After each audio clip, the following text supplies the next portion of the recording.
Je viens de terminer Le Montespan de Jean Telet.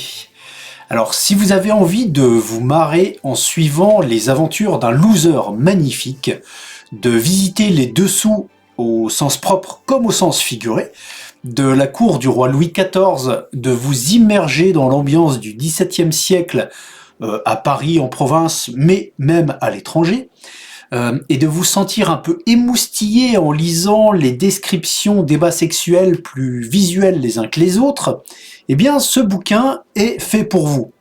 Sinon, bah écoutez, il doit bien y avoir une série Netflix à la téloche. Allez, c'est parti, on en cause.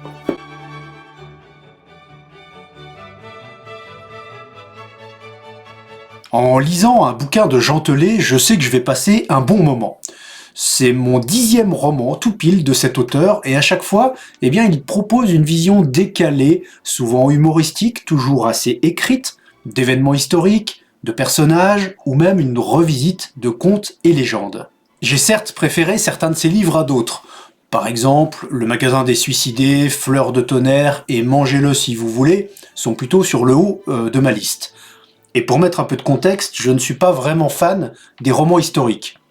Et pourtant, comme nous allons le voir, avec Le Montespan, eh bien, nous plongeons en plein dans un pan de notre histoire. Donc ici, dans Le Montespan, nous allons suivre au plus près le marquis Henri de Pardaillan.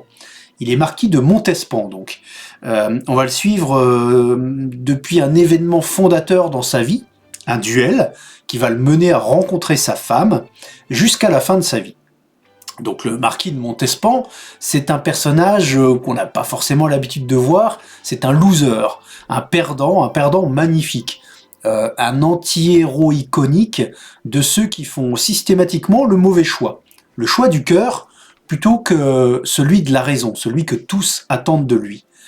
Le Montespan, c'est une histoire d'amour, c'est une peinture satirique de la cour du roi Soleil. C'est un portrait désespéré d'un homme qui ne reniera jamais sa moitié. C'est une acrylique ultra saturée des mœurs et usages dans la France bourgeoise du XVIIe siècle. Alors les cornes sur le carrosse du marquis de Montespan en couverture de ce livre donnent le ton général. On va parler de cocufiage. L'amour rend aveugle, dit-on souvent, mais à ce point-là quand même, on se croirait presque dans du vaudeville. Il y a quelque chose de caricatural, de visuel, de porte qui claque dans ce roman. On se poursuit dans les escaliers en se déshabillant en même temps. On se provoque en duel pour une broutille. On enterre 3 cadavres en croisant les doigts pour que personne ne s'aperçoive de leur disparition. Alors comme d'habitude, l'écriture de Jean Telet est très visuelle. On n'a aucun mal à s'imaginer les scènes se dérouler sous nos yeux. Et quelle scène, jeu entre bourgeois, intrigue à la cour, batailles épiques, enfin pas toujours, sous l'étendard royal, coucherie sauvage, infiltration désespérée. Ce livre est une véritable revisite des romans de Cap et d'Épée, mais vous mettez Louis de Funès et Bourvil dans les rôles principaux, et Jacques Audiard à la réalisation.